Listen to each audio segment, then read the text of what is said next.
Good morning and welcome. I'm Alan Henderson, the Executive Director of NATS, and I appreciate the invitation to speak to you in this format. And of course, I wish I was visiting with you face-to-face in Edinburgh. Having recently completed a highly successful NATS Virtual National Conference a few weeks ago, I know all too well the efforts taken by other speakers and our organizers to bring at least some of the content that was planned to you. I'm so appreciative of the opportunity and of their hard work. If you were unable to attend any of the NATS conference, I encourage you to visit our YouTube page at youtube.com/officialnats, where you can find a few of the sessions that we've made publicly available. Additional sessions will be made available soon on the NATS Live Learning Center, which you can reach through our webpage at www.nats.org. The title of my presentation, Voice Pedagogy for All, stems from our research and understanding of the history as it relates to the methods through which we and our students acquire the knowledge to become a successful voice teacher. While we understand that many skills are acquired and assimilated through the entire curriculum as a student traverses it in their formal education, of specific interest today in my talk with you is that of the voice pedagogy segment of degree programs. Historically, we can go back to the 1400s to find the first discussions of methods of teaching voice. Centuries later, the National Association of Teachers of Singing, in its work, has advocated for standards and education of voice teachers since its establishment in 1944. While a lot of that advocacy has been completed through its journal, the Journal of Singing, it also has been perpetuated through a variety of presentations, conferences, and other forms. Prior to the establishment of NATS, John Wilcox, who was the first president of NATS, published a paper, What a Voice Teacher Must Know, back in 1918, in which he outlined his philosophy and advocated for systemic training for voice teachers. Early in its history, NATS established the Committee on Basic Fundamental Requirements for Teachers of Singing, which released its first article in 1948 entitled Basic Fundamental Requirements for Teachers of Singing. The article divided the requirements for singing teachers into two parts.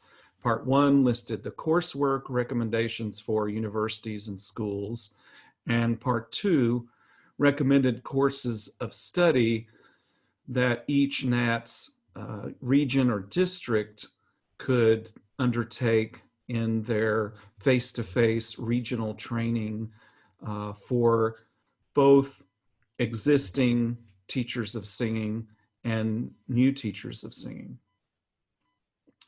The committee later renamed the Advisory Committee on Vocal Education, further refined and presented results of their committee's work, and in 1950 proposed curriculum for the training of teachers of singing in the U.S.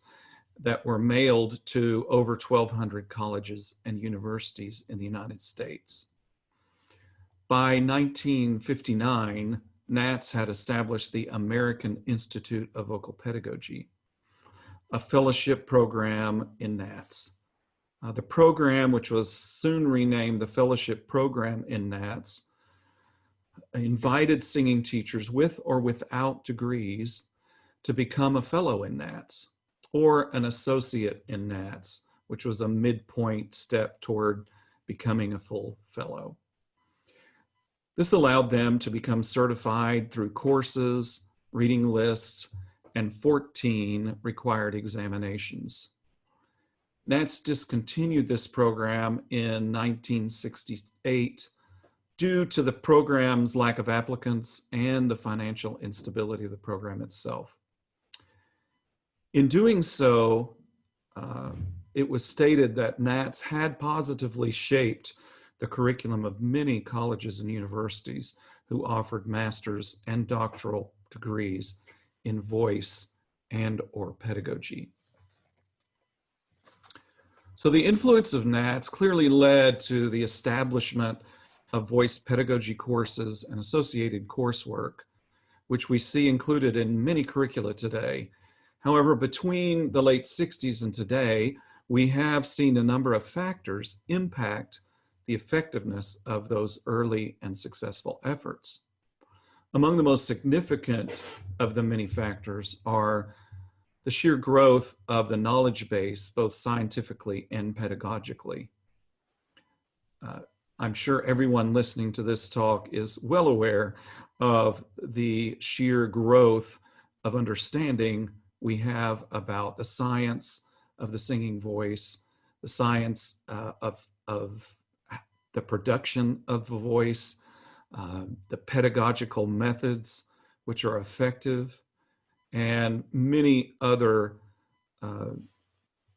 new elements that we have learned in the last 20 to 30 years in a holistic view of what we call voice pedagogy. The second is the growth of degree programs and specialties. When the history I just delineated to you was taking place, there were no music theater degrees, no jazz voice degrees, no CCM degrees. So we basically were only dealing with one mode of training, and that was classically informed pedagogy. So we've seen, of course, a wide growth in the types of degrees offered and the specialties offered in those degrees. The third factor that I want to discuss today is what I consider and call the dilution of degree requirements as graduate degrees moved toward a performance skill emphasis and diluted the preparation for academic teaching, which was an original tenet of why DMA programs were even created in the first place, which was to prepare people for the teaching in the academy. So over time, those degree programs have lost a little bit of their heft relative to the academics associated with them, including, in some cases, pedagogy, in favor of more performance-based courses, more opera, more recitals, more lessons, more coaching, more art, song, literature, and other types of courses that are more suited to preparing performers rather than teachers and pedagogues. All three of these factors have led to a plethora of professional development efforts aimed at filling the gaps in knowledge or providing access to advances in the knowledge base, in addition to major conferences by NATS, EVTA, ICVT, and others. And many of these have been quite effective in their work and appreciated by our field. So while there are many pathways to filling gaps in knowledge of the post-degree teachers, we must also consider that we can and should try to influence within the academy to ensure singers completing voice-related degrees can be adequately prepared to launch careers as voice teachers as either a primary or a secondary source of income and profession. In an ideal world, we might consider, let me share my screen here real quick. In an ideal world, we might consider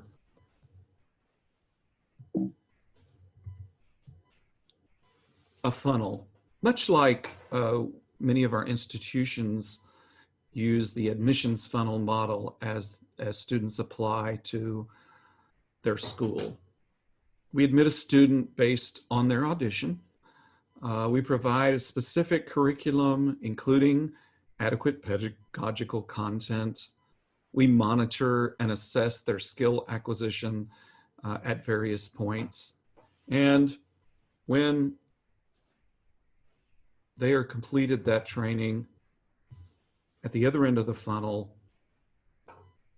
exists and graduates a voice teacher who has a voice like Pavarotti, the understanding of voice science of a Johann Sundberg, and the ability to translate complicated concepts into practical application of a Ken Bozeman. All's right with the world. But unfortunately, we don't live in such a world. And even many of us are products of a voice pedagogy curriculum that is more like, well, a sieve. In this case, I've chosen the picture of a colander. It is actually true that even today, with all our knowledge about voice science and the importance of voice pedagogy, that someone can complete a doctoral degree never having taken a voice pedagogy course and yet be teaching voice in the academy. We have a number of holes. Some degree programs have no pedagogy course required. While many music education degrees do, there are equally as many, maybe more than 50%, that do not require a voice pedagogy course in their curriculum. Often choral conducting degrees have no requirement of a vocal pedagogy course to help choral conductors understand vocal pedagogy concepts and working with voices. We have no diagnostic during the admissions process. I'll talk more about that soon. And in many DMA programs, there's no requirement for voice pedagogy unless a student chooses a specific cognate or minor emphasis within their studies. So if we look at the funnel model, unless we begin to understand where all of the weak links are in our educational continuum, we will continue to perpetuate current models. And so we must lift all boats, plug the holes so that we can elevate both the educational experience and the quality of graduate we prepare for the profession. So in this image and some successive images, we can see where obviously we have many bachelor's degree programs, music ed, BM in performance, BM in a variety of other emphases, and BA programs, BFA programs, music theater, etc. So those students go through that curriculum and complete their studies with what we might consider a bachelor level skill set. And however, in the pedagogy experience in those degrees, we have a diversion and a diverse set of constructs. Some programs, as I mentioned earlier, require no voice pedagogy course at all. Some have one term, some have one term with a lab experience. Others have additional courses available to students, and some have minors, and there are even a few undergraduate majors in pedagogy. Similarly, we admit students into MFA programs, Masters of Music Ed, Masters of Music and Performance, choral conducting, other voice-related degrees, coach accompanying, for instance. And yet that same divergence exists in the pedagogy sequence. We have some degrees that are in voice-related degrees, which there is no requirement for a voice pedagogy course at all. We have those with just a one-term course, and we have those with one term with a lab. And I'll point out too that in some schools where the master's program is relatively small in number, then we also have the unique experience where a student may be in a graduate program and taking a pedagogy course, but in fact that course is what we might call cross-listed with the undergraduate course. So the graduate students are actually retaking an undergraduate level course, and to justify the graduate level content, they are required to do a project, a presentation, extensive research paper, or some combination of those or other requirements to justify the master's level content that this course should have. Again, we have other constructs where we have one term with lab experiences that may be a second semester or term. We have also, of course, in the master's level, more degree programs that have pedagogy in their title and hence more extensive pedagogy offerings. And similarly in the doctoral experience, we have DMA programs, PhD programs, DMDA programs, and other constructs within the doctoral experience. Again, where where there is an emphasis in voice, there sometimes are opportunities and ways in which students can make certain choices and not have to take a pedagogy course. Again, we have one-term experiences, two or more term experiences. We tend to see more courses, but not a preponderance actually in the pedagogy within higher education, how to navigate the higher education teaching experience. So we can see some of the ways in which students can kind of fall through the cracks in getting an adequate pedagogy experience. So there are other places where this can happen as well. And I want to go back to a couple of things and walk us through this continuum. So a student might come through a BM or BA program, BFA program, and complete their degree with or without a pedagogy course, and they might choose a career in music, or they might end up in a career outside maybe music performance per se. Maybe they're in arts administration or a total field outside of music. We know in the United States at least that music degrees are highly sought after in medical school admission and other graduate programs are welcoming to those who have music degrees because of the types of skills that students learn in a music degree. So those students end up in a career in music with or without a pedagogy experience.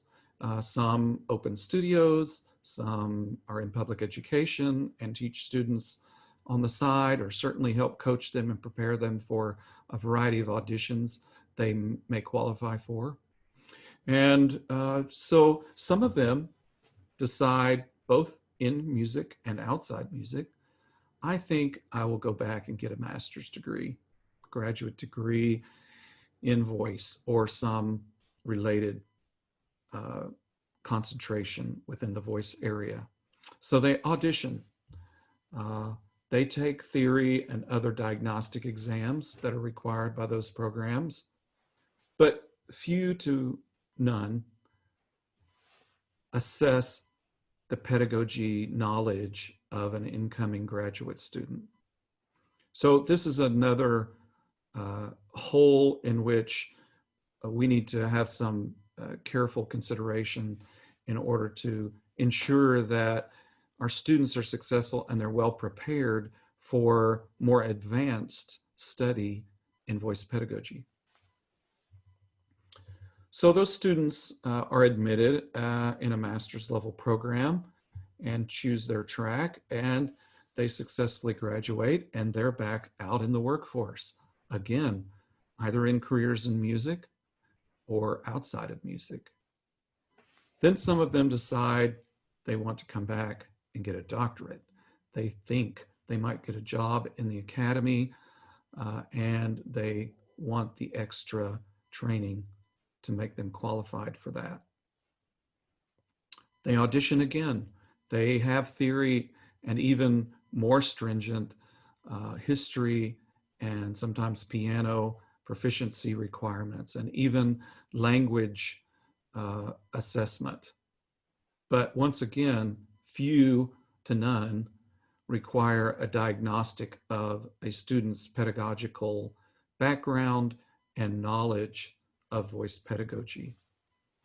And so a student graduates with a DMA, and again, they either are successful in attaining a job within the academy or within music, or they choose ultimately an outside field. So you can see through this that we have two pain points here relative to diagnosing and assessing the skill level of students as they enter the master's and the doctoral programs relative to their voice pedagogy knowledge, in addition to the factors that I mentioned previously. And I think you can see in this continuum how a student who was able to leave a bachelor's degree without a pedagogy course and the lack thereof of some kind of diagnostic element allows them to get into a master's program and have difficulty if a pedagogy course is required, or then also even move through without a pedagogy course and into a DMA where certain choices are available to them in which they may again be able to graduate with a doctorate and never have had a pedagogy course. So can we have voice pedagogy for all? Yes, of course we can, but one must plug the holes of the sieve. We have to deal with the assessment piece. Varying institutions have varying emphases and programs.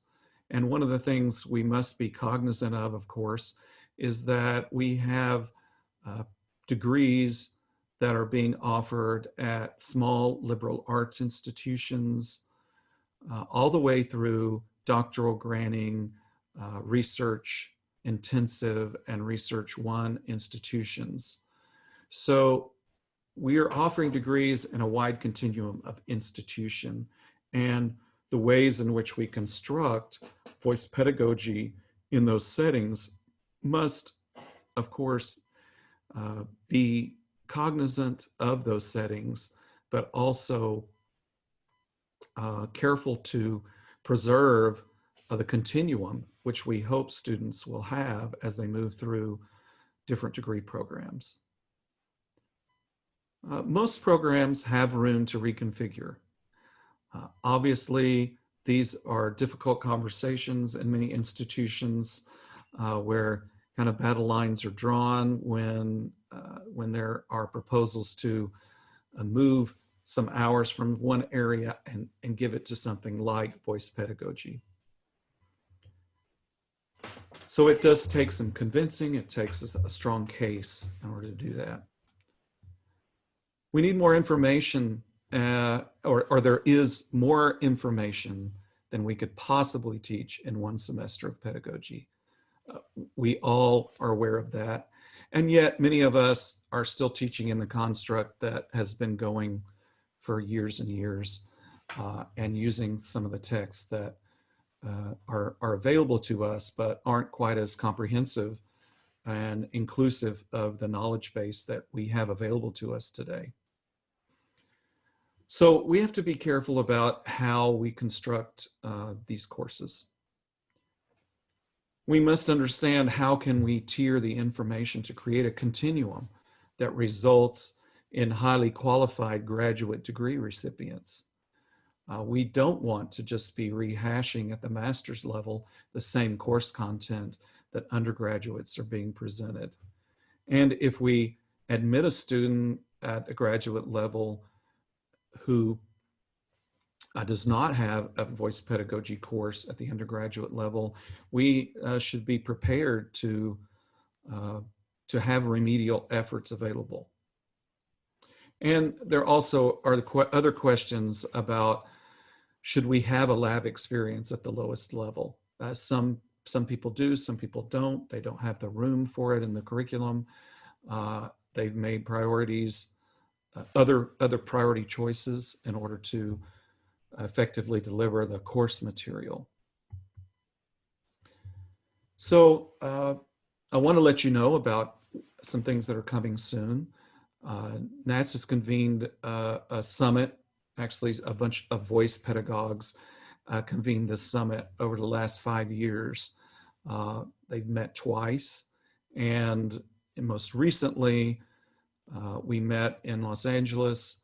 There were 38 pedagogues representing 35 programs at all levels, from a small liberal arts college all the way through some of the major doctoral granting institutions.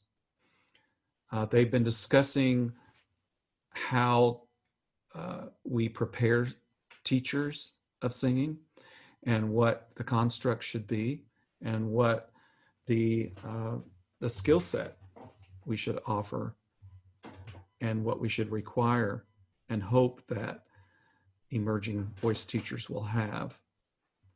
And they're preparing to suggest a new framework for our consideration. The summit position paper is in final preparation, and we hope to release it soon.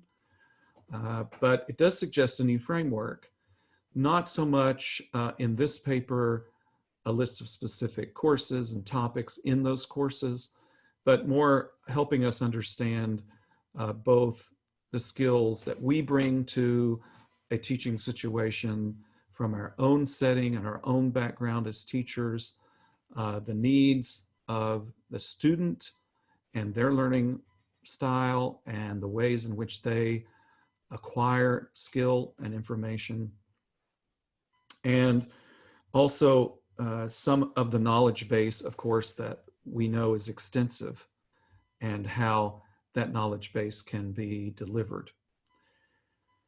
So I hope that you'll anticipate the release of this paper and digest it and join in the conversation about how we can move forward and improve the voice pedagogy experience for emerging teachers through the higher education model. So here's some things that you can do as we anticipate the release of this paper. Examine your program for holes where voice primaries might graduate without a voice pedagogy experience. Does your music education curriculum include a requirement for those students to take voice pedagogy? I'm happy to say that mine at Georgia Southern University, where I teach, does. And we require all our undergraduate voice primaries to take a voice pedagogy course.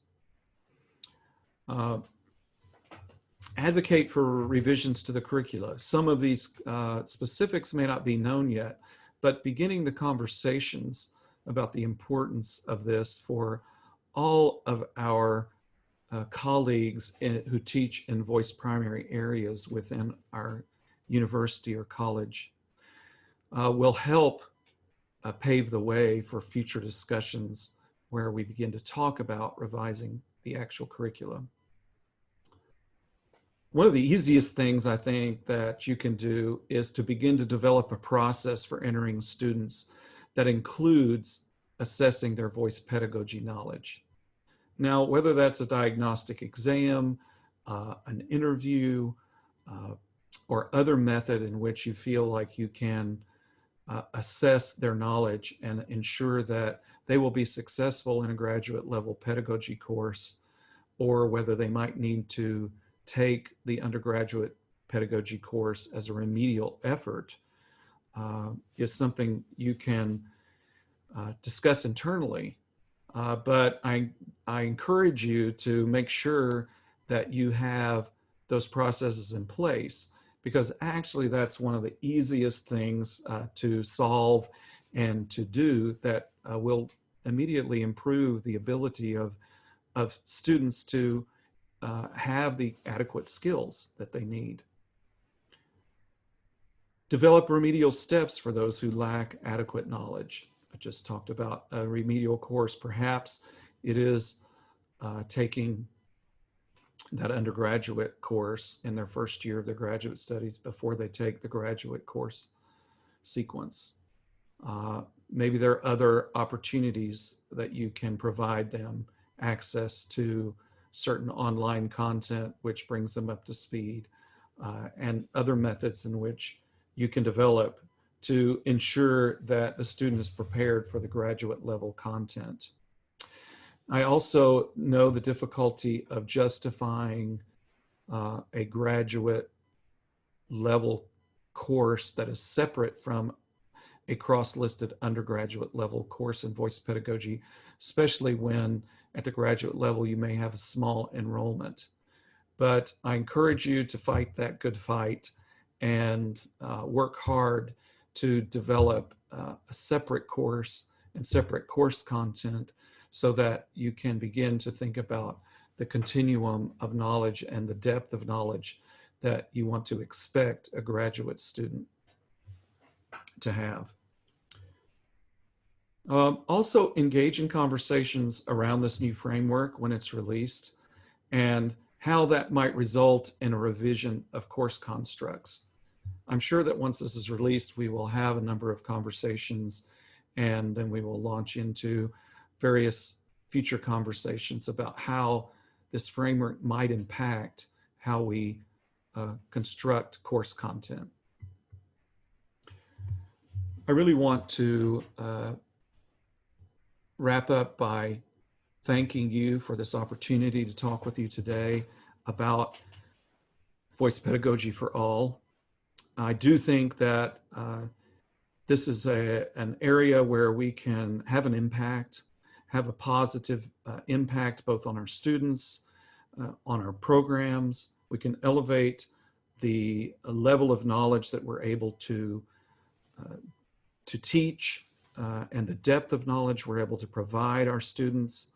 We can excite them about various aspects and various subspecialties within voice pedagogy. And we can begin to broaden the number of students who have an even deeper understanding of the science and the pedagogical requirements of becoming a really good voice teacher. I think especially at the doctoral level, we have opportunities to greatly expand the depth of opportunities for research, for lab work, for collaboration with other researchers around the country and around the world. This is a great time for our profession. We've seen this enormous growth in research and study, and we're able now to reformat and really move forward in creating an opportunity for exponentially increasing both the number of students who might come through our curriculum and the depth at which they leave our curriculum ready to impact our profession and the greater profession of music for the future. Thank you very much for joining me today. I encourage you to reach out to me either by email at allen, A-L-L-E-N, @nats.org, as you saw on my slide, or through my Facebook page and become a friend of either NATS's Facebook pages or my personal Facebook page, Allen Henderson. You can find me on Facebook, so that we can continue these conversations. and lift up our profession in the way that we can. Thank you so much.